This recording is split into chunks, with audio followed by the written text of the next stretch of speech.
صلى الله تعالى عليه وعلى آله وصحبه وسلم تسليما كثيرا.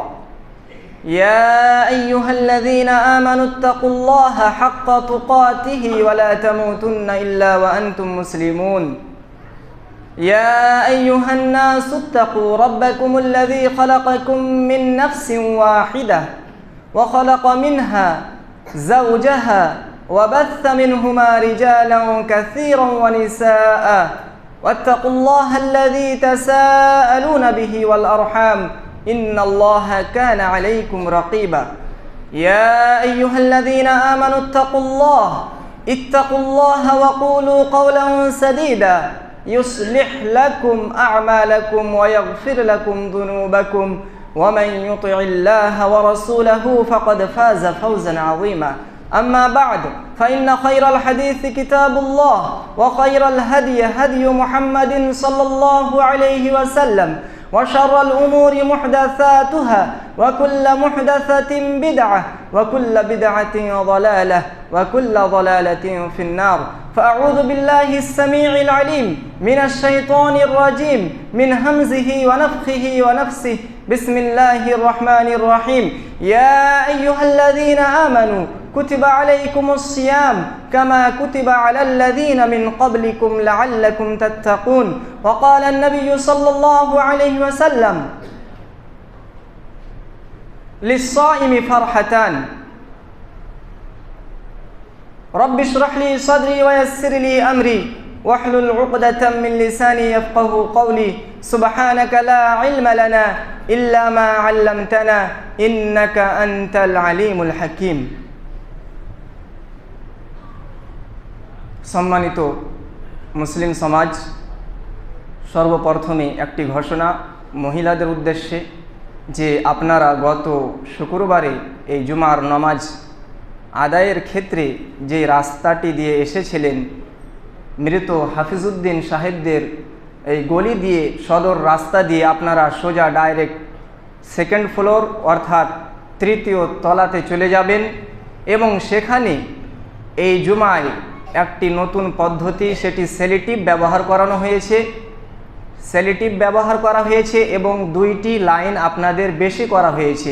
ইনশাআল্লাহ সেই সেলিটিভের ওপরে আপনারা পায়ের আগা অংশটা রাখবেন, আপনাদের নামাজে কোনো ডিস্টার্ব হবে না। সুন্দরভাবে নাপ নিয়ে সেই সেলিটিভ লাগানো হয়েছে, সেই অনুযায়ী আপনারা বসুন। তারপরেও যদি কিছু মহিলা বেশি হয়ে যান তাহলে একদম ছাদের ওপরে দরজা খোলা রয়েছে, আপনারা সেখানে গিয়েও সালাত নামাজ আদায় করতে পারেন। এই ক্ষেত্রে আরেকটি গুরুত্বপূর্ণ ঘোষণা বলে দিই, যেমন মৃত হাফিজউদ্দিন সাহেব রাহিমাহুল্লাহ, আমাদের জানা দরকার যে যেই ব্যক্তি মারা যাক না কেন, আমাদের কানে সে যতই ধনী হোক আর সে যতই গরিব হোক না কেন, যখনই কারো মরার খবর শুনবেন আমরা ইন্না লিল্লাহি ওয়া ইন্না ইলাইহি রাজিউন পর্যন্ত বলে থাকি আর বাস করে দিই। কিন্তু আমাদের কর্তব্য যে আমরা শুধু এতটাই বলবো না, ঠিক আছে আল্লাহ রব্বুল আলামিনের কাছে আমাদের সকলকেই চলে যেতে হবে, তাই আমরা ইন্না লিল্লাহি ওয়া ইন্না ইলাইহি রাজিউন পড়লাম। কিন্তু যতদিন 20 বছর 30 বছর 50 বছর পরেও যদি কারো মৃত ব্যক্তির আর সে যদি মুসলিম হয়ে থাকে নাম আসে, তাহলে আমরা তার জন্য মাগফিরাতের দোয়া করে থাকব, অন্তরে বলে থাকব রাহিমাহুল্লাহ বা গফারাল্লাহ। আর আরবি যদি না জানা থাকে তাহলে আমরা বাংলাতেই বলবো যে আল্লাহ রব্বুল আলামিন তার ওপর দয়া করুক, তার গুনাহ খাতাকে মাফ করুক, এটি আমাদের জেনে নেওয়া উচিত। সম্মানিত মুসলিম সমাজ, সমস্ত প্রশংসা সেই মহান আল্লাহ রব্বুল আলামিনের জন্য, যিনি আমাদেরকে আবারও আরেকটি জুমআ এই রমজান মাসের গুরুত্বপূর্ণ দ্বিতীয় জুম্মায় উপস্থিত হওয়ার তৌফিক দান করেছেন। অতঃপর দরুদ ও সালাম বর্ষিত হোক সকল আম্বিয়া ও রসুলগণের ওপর, বিশেষভাবে আমাদের প্রিয় নবী আহমদে মুস্তাফা মুহাম্মদে মুজতাবা মুহাম্মদুর রাসূলুল্লাহ সাল্লাল্লাহু আলাইহি ওয়াসাল্লামের ওপর। সম্মানিত মুসলিম সমাজ, আজকে যে বিষয়টি নিয়ে আলোচনা করব সেটি হচ্ছে সিয়ামের ফজিলত, অর্থাৎ রোজার ফজিলত সম্পর্কে আমরা কিছু জানব। আর তারপরে যদি কিছু সময় বাঁচে, মনে হয় বাঁচবে না, কিন্তু যদি বাঁচে তাহলে আরও কিছু এই সিয়ামের সাথে সম্পর্কিত কিছু ছোট ছোট বিষয় আমরা জানার চেষ্টা করব ইনশাআল্লাহু তাআলা ওয়া বিল্লাহিত তাওফীক। আল্লাহ রাব্বুল আলামিন যেন আমাদেরকে এই রোজা রমজানের গুরুত্ব সুন্দরভাবে বুঝার তৌফিক দান করেন। আল্লাহ রাব্বুল আলামিন যেন আমাদেরকে এই রমজান মাসের রোজা সুন্দরভাবে পুরোপুরি রাখার তৌফিক দান করেন। ঈমানের সাথে, শারীরিক সুস্থতার সাথে, সার্বিক শান্তির সাথে আল্লাহ রাব্বুল আলামিন যেন আমাদেরকে এই রমজানের রোজা পালন করার তৌফিক দান করেন, আমিন। সম্মানিত মুসলিম সমাজ, রমজান মাস হচ্ছে কোরআনে কারিমের মাস, রমজান মাস হচ্ছে কোরআনে কারিমের তিলাওয়াতের মাস, রমজান মাস হচ্ছে ট্রেনিংয়ের মাস, রমজান মাস হচ্ছে নিজেকে পরিবর্তন করার মাস। সুতরাং রব্বুল আলামিন যেন আমাদেরকে বেশি বেশি করে এই কোরআনে কারিম তিলাওয়াত করার তৌফিক দান করেন। রব্বুল আলামিন যেন আমাদেরকে এই রমজান মাসে যারা এখনও সঠিকভাবে ইসলাম ঈমানকে পালন করি না, নামাজ নিয়মিত পড়ি না, নিজেকে পরিবর্তন করার তৌফিক দান করেন। রব্বুল আলামিন যেন যারা কোরআন পড়তে জানে না তাদেরকে কোরআন শেখার তৌফিক দান করেন, এবং যারা কোরআন পড়তে পারে কিন্তু অর্থ বুঝে না তাদেরকে রব্বুল আলামিন অর্থ বুঝার তৌফিক দান করেন, আমিন। কেননা কারণ আমরা কোরআন পড়ছি কিন্তু অর্থ বুঝি না। অর্থ না বুঝার কারণে রব্বুল আলামিন আমাদেরকে কি সম্বোধন করছেন, কি হুকুম করছেন, কি বারণ করছেন আমরা কি করে জানব? রমজান মাসের এই রোজার ফজিলত অন্য রোজা, নফল রোজা চাইতে অনেক বেশি গুরুত্বপূর্ণ।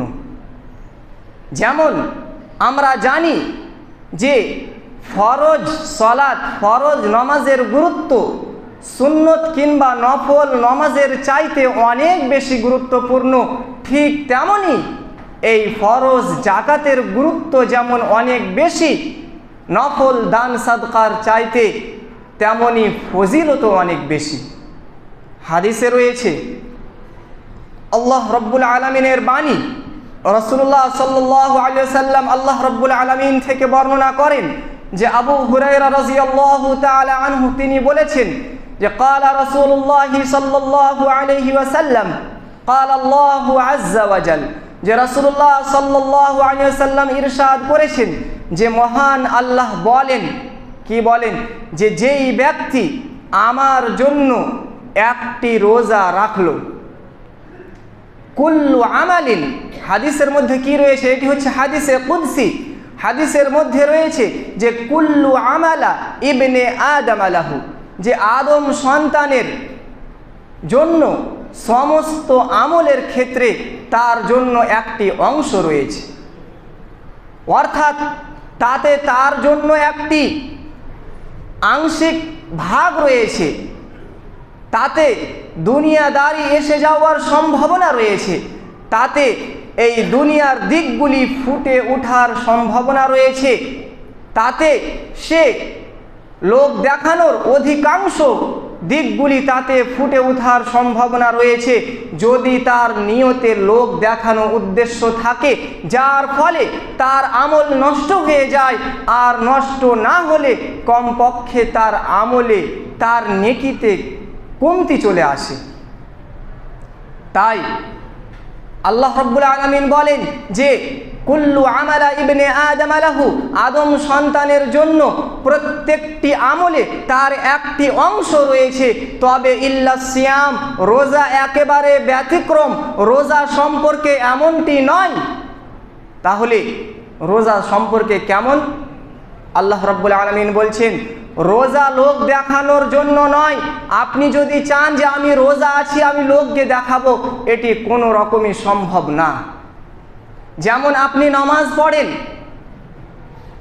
লোক দেখছে, আপনার আত্মীয় স্বজন দেখছে, আপনার স্ত্রী দেখছে, আপনার ছেলে মেয়ে দেখছে, আপনার পাশের লোকেরা দেখছে, আপনার বাড়ির লোকেরা দেখছে, এবং আপনি যেই মসজিদে সালাত আদায় করছেন সেই মসজিদের মুসাল্লিরা দেখছে যে আপনি নমাজি, আপনি দান সাদকা করছেন, লোকে দেখছে যে আপনি সাদকা করেন, আপনি যাকাত বের করছেন, লোকে জানে, আপনি হজ উমরা পালন করছেন তাও লোকে জানে। কিন্তু রোজা এমন একটি বিষয় যা দেখানো সম্ভব না। তাই রব্বুল আলামিন বলেছেন যে প্রত্যেকটি আমলের ক্ষেত্রে আদম সন্তানের জন্য একটি অংশ রয়েছে, তবে রোজার ক্ষেত্রে এমনটি নয়। সম্মানিত মুসলিম সমাজ, আপনি কাউকে খুন করছেন, আপনি যদি কাউকে আঘাত দেন, আপনি যদি কাউকে কষ্ট দেন, আপনি যদি কারো জমি জায়গা দখল করে নেন, তাহলে নিশ্চয়ই আপনি তার উপর অত্যাচার কি করছেন। কিন্তু রোজা, এই রোজা শুধুমাত্র আপনি আল্লাহ রব্বুল আলামিনের সন্তুষ্টির জন্য রাখছেন। তাই রব্বুল আলামিন বলেছেন যে এই রোজার নেকি আমি স্বয়ং দেব। আগে হাদিসে কুদসি, হাদিসের মধ্যে রয়েছে ফাইন্নাহু লি ওয়া আনা আজজি বিহি, যে প্রত্যেকটি নেকি লেখার জন্য আল্লাহ রব্বুল আলামিন ফেরেশতাদেরকে বলে দিয়েছেন যে তোমরা আদম সন্তানের প্রত্যেকটি নেকি লেখো এবং গুনাহও লেখো।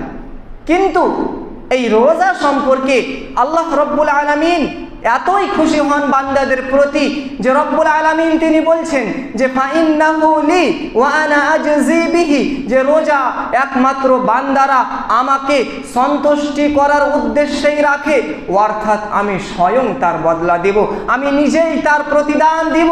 বান্দা চায় যে সে যেন জান্নাত যেতে পারে, সে যেন জাহান্নাম থেকে বেঁচে যেতে পারে, তাই স্বয়ং আমি তার বদলা দিব। সম্মানিত উপস্থিতি, প্রত্যেকটি আমল রাসূলুল্লাহ সাল্লাল্লাহু আলাইহি সাল্লাম বলেছেন যে আপনি যদি একটি আমল করেন তাহলে সেটি যদি গ্রহণযোগ্য হয় তাহলে 10 গুণে বেড়ে যায়। আপনি একটি নেকি করলেন সেটি 10টি হতে পারে, হাদিসে রয়েছে ইলা আশারাতি আমসালিহা, কিন্তু এটি কম পক্ষে। আর যার আমল যত বিনয়ের সাথে, নম্রতার সাথে, আল্লাহর ভয় যত তার অন্তরে থাকবে, তেমনই সে যদি একটি আমল করে তাহলে 100 গুণেও বাড়তে পারে, 200 গুণও বাড়তে পারে, 400 গুণও বাড়তে পারে, 600 গুণও বাড়তে পারে, এবং ম্যাক্সিমাম বেড়ে গিয়ে সেটি 700 গুণ পর্যন্ত। হাদিসে রয়েছে ইলা সাবঈ মিআতি যিফিন, যে একটি নেকি করলেন, আপনি একটি টাকা দান করলেন, আপনি এক রাকাত নামাজ পড়লেন, আপনি ফরজ জাকাত 1 টাকা যদিও বের করলেন, তাহলে সেটি বেড়ে 700 গুণে পৌঁছে যায়। এটি আমার কথা নয়, এটি সারা বিশ্বের শ্রেষ্ঠ মানুষ মুহাম্মদুর রাসূলুল্লাহ সাল্লাল্লাহু আলাইহি ওয়াসাল্লামের কথা। তাই আমরা এই রোজার মাসে সব সময় আমরা চেষ্টা করব যে রব্বুল আলামিনকে রাজি করানোর। কিন্তু এই রোজার মাসে আরও আমরা বেশি বেশি করে আল্লাহ রব্বুল আলামিনকে সন্তুষ্টি করার এবং জাহান্নাম থেকে নিজেকে বাঁচিয়ে নেওয়ার এবং জান্নাতকে নিজের আমল নামায় লিখে নেওয়ার চেষ্টা করব। রব্বুল আলামিন যেন আমাদেরকে তৌফিক দান করেন। সম্মানিত মুসলিম সমাজ, আমরা এই রোজার মাসে অনেক মানুষকে দেখি যে তারা কত কষ্ট করে কাজ করে থাকে। আমরা হয়তো অতটা বুঝতে পারবো না, কারণ আমরা ঠান্ডায় থাকি, আমরা অতটা বুঝতে নাও পারি। কিন্তু যারা সারা দিন মেহনত করে কাজ করে, সারা দিন কষ্টের কাজ করে, তারা কত কষ্ট করে রোজা থাকে, তাদের ঈমান কতটা মজবুত যে তারা এত কষ্টের মধ্যে পড়ে যায়, তারপরেও তাদের ঈমান এতটাই মজবুত যে তারা অন্তরে গেঁথে নিয়েছে যে রোজা ছাড়বো না। কিন্তু এটি শুধুমাত্র তাদের জন্য যারা রোজার সাথে সাথে আল্লাহকে ভয় করে 5 ওয়াক্ত সালাতও নিয়মিত পড়ে, মানুষকে কষ্ট দেয় না, নিজের বাপ মায়ের খেয়াল রাখে, শুধু তাদের জন্যই। শুধু আপনি রোজা রাখছেন, অনেক কষ্টের কাজ করছেন, মানুষের অনেক উপকার করছেন, কিন্তু নামাজের ক্ষেত্রে আপনি আগ্রহী নয়, নামাজকে আপনি কিছুই মনে করছেন না, আপনার জন্য এই সুসংবাদ নয়। তারা অন্তরে গেঁথে নেই যে আমি যতক্ষণ পর্যন্ত বাঁচব এই রোজাকে কমপ্লিট করার চেষ্টা করব, আর সেই অনুযায়ী বান্দার ভরসা অনুযায়ী আল্লাহ রাব্বুল আলামিন তাকে তৌফিক দিয়ে থাকেন। সম্মানিত উপস্থিতি, এই রোজা আগে হাদিসে রাসূলুল্লাহ সাল্লাল্লাহু আলাইহি ওয়াসাল্লাম বলেছেন ওয়াসিয়ামু জুন্নাতুন, এই রোজা হচ্ছে একটি ঢালের মতো। ঢাল বলতে আগের যুগে যখন ঘোড়ার পিঠে যুদ্ধ ছিল, উটের পিঠে যুদ্ধ ছিল, তখন দুইটি জিনিস যোদ্ধারা ব্যবহার করতেন। একটি হচ্ছে যে তারা তরবারি এক হাতে ধরে থাকতেন এবং আরেকটি হাতে তারা ঢাল ধরে থাকতেন।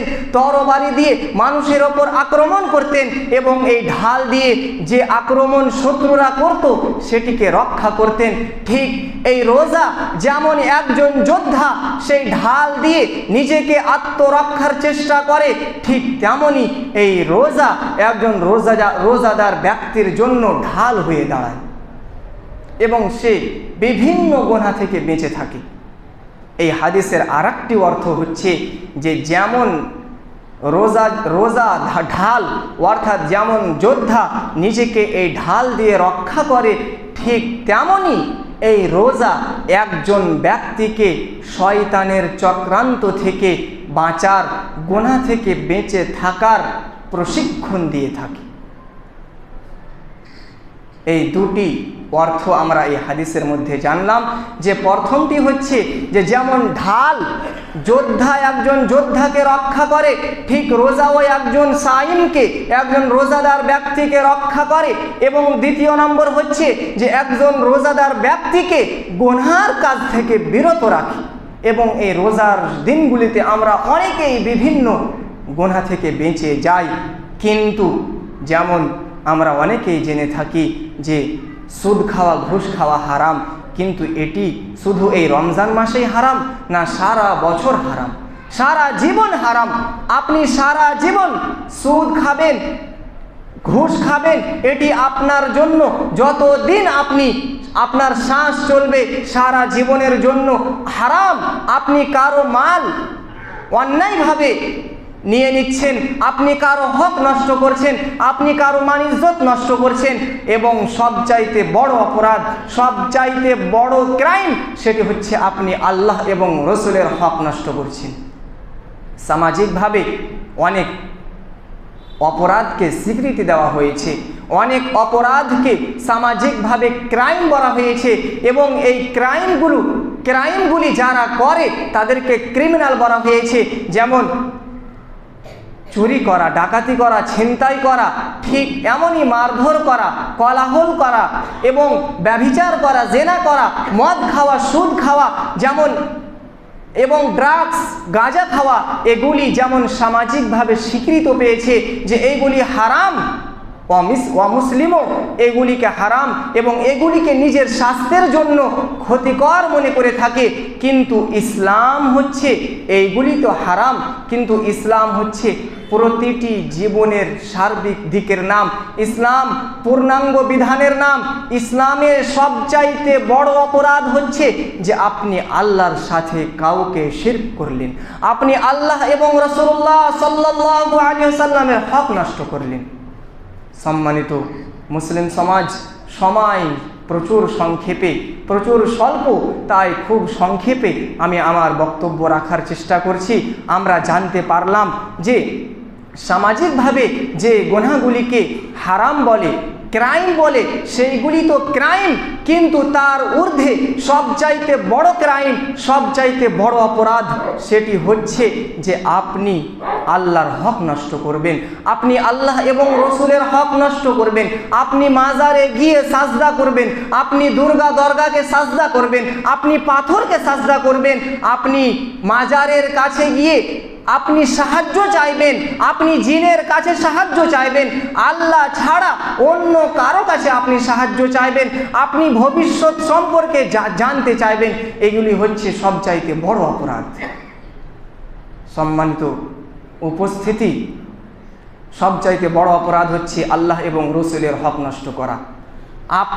আপনি আমি, আপনার আমার প্রতি, আপনার আমার বাবা মায়ের যত রহমত আছে, যত হিতাকাঙ্ক্ষী আছে তার চাইতে সব চাইতে বড় হিতাকাঙ্ক্ষী হচ্ছে মুহাম্মদুর রাসূলুল্লাহ সাল্লাল্লাহু আলাইহি সাল্লাম। কারণ আপনার আমার বাবা মা হিতাকাঙ্ক্ষী, দয়ালু আমার প্রতি, আপনার প্রতি, তাদের রহমত দয়া রয়েছে আমার প্রতি, এর সার্টিফিকেট কোরআন হাদিসে নাই। কিন্তু মুহাম্মদুর রাসূলুল্লাহ সাল্লাল্লাহু আলাইহি সাল্লাম সারা বিশ্বের জন্য হিতাকাঙ্ক্ষী, সারা বিশ্বের জন্য রহমত, তিনি রহমাতুল লিল আলামিন। এটি কোরআন প্রমাণ করে দিয়েছে, ওয়া মা আরসালনাকা ইল্লা রাহমাতাল লিল আলামিন। তাহলে সবচাইতে বড় অপরাধ হচ্ছে আল্লাহ এবং রসুলের হক নষ্ট করা। দ্বিতীয় নম্বরে অপরাধ হচ্ছে যে বাবা মায়ের হক নষ্ট করা। তৃতীয় নম্বরে হচ্ছে যে 5 ওয়াক্ত নামাজ আপনি যদি ছেড়ে দেন তাহলে আপনি সবচাইতে বড় অপরাধী এবং সবচাইতে বড় ক্রিমিনাল আপনি। এই 2-4 মিনিটের মধ্যে আরও 2-3টি বিষয় আমরা জানার চেষ্টা করব। সেটি হচ্ছে একজন রোজাদার ব্যক্তি যখন রাস্তাঘাটে চলার ক্ষেত্রে যদি কারো সাথে তর্ক বিতর্ক হয়ে যায়, কেউ যদি তার সাথে স্বয়ং নিজে থেকে ঝগড়া করতে চায়, তাহলে তাকে প্রথম যে মেসেজটি দিবেন সেটি হচ্ছে ইন্নী সাইমুন, যে আমি রোজা অবস্থায় আছি। এবং এই কথাটি বলার সাথে সাথে আপনি তাকে আরও 2টি মেসেজ দিবেন, সেটি হচ্ছে যে আমি রোজায় আছি তাই বলে আমি কাপুরুষ না, আমি চাইলে বদলা নিতে পারবো কিন্তু আমি বদলা নিলাম না। এবং দ্বিতীয় যে মেসেজটি দিবেন সেটি হচ্ছে আমি রোজায় আছি এবং আমি রোজা থাকা অবস্থায় আমার সাথে যে দুর্ব্যবহারটি করলেন এটি ভালো ব্যবহার করলেন না, এটা মানবতা, এটি একজন মানবের পরিচয় নাই। আপনি একজন খারাপ মানুষ এবং আপনি নিজের পরিচয় খারাপ মানুষ হিসাবে দিলেন। সম্মানিত মুসলিম সমাজ, আর একটি বিষয় সেটি হচ্ছে যে একজন রোজাদার ব্যক্তি 2টি মুহূর্ত তাদের জন্য খুশির মুহূর্ত। সেটি হচ্ছে যে যখন রোজা ইফতার করতে যাবে তখন তারা যে কি প্রফুল্ল হয়, তারা যে কি খুশি অনুভব করে সে আল্লাহ জানে। তাই আর সেই সময় তারা যেই দোয়াটি করবে সেই দোয়াটি একটি দোয়া কবুলের সময় আমরা বেশি বেশি করে কমপক্ষে 5 মিনিট, 2-4 মিনিট, 5 মিনিট, 10-15 মিনিট না পারলেও কমপক্ষে আমাদেরকে 3-4-5 মিনিট আগে উজু করে ইফতারি সামনে নিয়ে থেকে আমরা রব্বুল আলামিনের কাছে দোয়া করব। আমাদের কি অভাব নাই? আমাদের কি অভাব শেষ হয়ে গেছে? আমরা রব্বুল আলামিনের কাছে চাইবো, আমরা যত চাইবো আল্লাহ রব্বুল আলামিন খুশি হবেন। এটি একটি খুশির মুহূর্ত রোজাদার ব্যক্তিদের জন্য। আর একটি খুশির মুহূর্ত সেটি হচ্ছে যে হাসরের মাঠে রব্বুল আলামিন যখন রোজাদার ব্যক্তিদেরকে তাদের আমল নামা দিবেন তখন তারা অনেক খুশি হবেন। আরও 2-1টি বিষয় বলতে চাচ্ছিলাম, সেটি হচ্ছে একদিন রাসূলুল্লাহ সাল্লাল্লাহু আলাইহি ওয়াসাল্লাম মেম্বারে উঠছেন এবং মেম্বারের 3টি ধাপ ছিল, 3টি স্টেপ ছিল। প্রথম ধাপে পা দিলেন এবং রাসূলুল্লাহ সাল্লাল্লাহু আলাইহি ওয়াসাল্লাম আমিন বললেন। দ্বিতীয় স্টেপে পা দিলেন, তখনও আমিন বললেন এবং তৃতীয় সিঁড়িতে পা দিয়ে বসে গেলেন, তারপরে তিনি আমিন বললেন। আমি ভেবেছিলাম 3টি বিষয় 3 বারেই তিনি রাসূলুল্লাহ সাল্লাল্লাহু আলাইহি ওয়াসাল্লাম কেন আমিন বললেন 3টি উল্লেখ করব, কিন্তু সময় খুবই স্বল্প, তার কারণে শুধু এই রোজার সাথে সম্পর্কিত যে বিষয়টি সেটি আমি বলছি। জিবরিল আমিন যখন রাসূলুল্লাহ সাল্লাল্লাহু আলাইহি ওয়াসাল্লাম মেম্বারে উঠছেন তখন জিবরিল আমিন আসমান থেকে এলেন এবং বললেন যে আমি 3টি দোয়া করব, হতভাগা মানুষের জন্য বদদোয়া করব এবং কুল আমিন ফাকুলতু আমিন, এবং হে মুহাম্মদ রাসূলুল্লাহ সাল্লাল্লাহু আলাইহি ওয়াসাল্লাম আপনি আমিন বলবেন যেন তাদের সর্বনাশ হয়, এবং আপনি আমিন বলবেন। আমি বদদোয়া করব জিবরিল আমি, আর মুহাম্মদ রাসূলুল্লাহ সাল্লাল্লাহু আলাইহি ওয়াসাল্লাম তুমি আমিন বলবেন।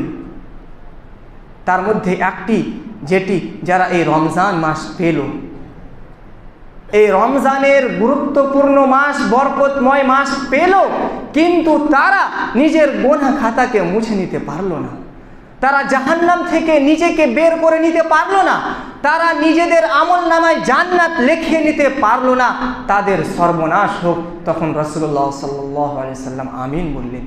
তাহলে এই রোজার গুরুত্ব আমরা বুঝতে পারছি। দ্বিতীয় নম্বরে আরেকটি বলে দিই, এটিও খুব গুরুত্বপূর্ণ, যে যারা নিজের বৃদ্ধা বাবা মাকে পেল এবং তারা নিজের বাবা মায়ের খাতির করে যত্ন করে তারা জান্নাত আল্লাহ রাব্বুল আলামিনের কাছ থেকে হাসিল করে নিতে পারলো না, অর্জন করে নিতে পারলো না, তাদেরও সর্বনাশ। আমরা কি চাই না জান্নাত? আমাদের কাছে এখনো বাবা মা জীবিত অবস্থায় রয়েছে, আমরা এখনো রমজান মাসে উপস্থিত হয়েছি। দেখতে দেখতে আজকে 9টি রোজা অতিবাহিত হয়ে যাবে। প্রথম রোজার দিনগুলিতে কত মানুষ রয়েছিল, কত তারাবিতে লোক হয়েছিল। ফরজ সলাতে ফজরের নামাজে আমি নিজে 5 মিনিট আগে 6 মিনিট আগে এসে মসজিদে জায়গা পাননি, একদম শেষ লাইনে আমাকে জায়গা, বাচ্চাদেরকে বের করে দিয়ে আমাকে সেখানে জায়গা বানাতে হলো। কিন্তু আমরা কি উদ্দেশ্য নিয়ে তখন নামাজ পড়তে এসেছিলাম যে এই 9টি রোজা সামান্য যেতে না যেতেই কি আমরা কি জান্নাত পেয়ে গেলাম? আল্লাহর ভয় কি আমাদের অন্তর থেকে বের হয়ে গেল? তখন কি আল্লাহ আমাদের কোনো মেসেজ দিয়েছিলেন যে এই দিনগুলিতে তোমরা মসজিদে যাও?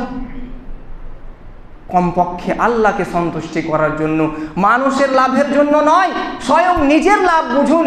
যখন আপনার ঈমান যে আপনি মরবেন এবং আপনার ঈমান যে আমাদের স্রষ্টা হচ্ছেন রব্বুল আলামিন, জান্নাত প্রস্তুত, জাহান্নাম প্রস্তুত, জাহান্নাম থেকে আমাদেরকে রক্ষা পেতে হবে, জান্নাতে আমরা প্রবেশ করব, তাহলে আমরা শুধুমাত্র এই রমজানের কয়েকটি দিন কেন নামাজ পড়ব? শুধুমাত্র এই রমজান মাস পর্যন্ত কেন রোজা রাখবো? আমরা ফরজ রোজা যেমন ঠিকভাবে পালন করব, তেমন নফল রোজাও পালন করব। এবং ফরজ রোজা, ফরজ নামাজগুলি যেমন আমরা পড়ব, এই রমজান মাসে যেমন আমরা পড়ব, রমজানের পরেও পড়ব। আপনি যে হতভাগা, আপনার বিবেকে একবারও কি ধাক্কা দেই না যে আপনি এই রমজান মাসে যখন মসজিদে এলেন, তো আপনি রমজান পেরিয়ে গিয়ে কেন আল্লাহকে ভুলে যাচ্ছেন? আমরা তো শয়তানের চাইতে, জিন শয়তান যে এই রমজানের মাসে আল্লাহর কাছে বন্দী রয়েছে, তাদের তাই চাইতে তো আমরা এই মানুষেরা কম বড় শয়তান নয়। আমাদের অন্তরে ভয় নাই, আল্লাহ ভয় আমাদের অন্তর থেকে উঠে গেছে। আরও 2-1টি বিষয় বলতাম, কিন্তু সময় বেড়ে গেলেও মানুষের পক্ষ থেকে কথা চলে আসে, তাই এখান থেকেই আমি আমার কথাকে সমাপ্ত করছি। আল্লাহর ভয় আপনাদের অন্তরে একবার ঢুকেলেন, আপনারা নিজেকে পরিবর্তন করুন। এই রমজান মাস রব্বুল আলামিন শুধুমাত্র পরিবর্তন করার জন্য নিজেকে, এতগুলি পাপ থেকে যখন আমরা 1 মাস বেঁচে থাকতে পারলাম, তো আর 11টি মাস নিজের লাভের জন্য কেন পারবো না আমরা? আল্লাহ রাব্বুল আলামিন আমাদেরকে তৌফিক দান করেন। আল্লাহ রাব্বুল আলামিন আমাদেরকে এই রমজান মাসে নিজেকে পরিবর্তন করার তৌফিক দান করেন। আল্লাহ রাব্বুল আলামিন আমাদেরকে নিজের বাবা মায়ের খিদমত করার তৌফিক দান করেন। আল্লাহ রাব্বুল আলামিন আমাদেরকে সর্বদা ঈমানী অবস্থায় রাখেন এবং শেষ নিঃশ্বাস ঈমানী অবস্থায় খতম করেন। আকুলু কওলি হাযা ওয়া আস্তাগফিরুল্লাহ লি ওয়া লাকুম ওয়া লিসাইরিল মুসলিমিনা মিন কুল্লি যাম ফাস্তাগফিরুহু ইন্নাহু হুয়াল গফুরুর রহিম।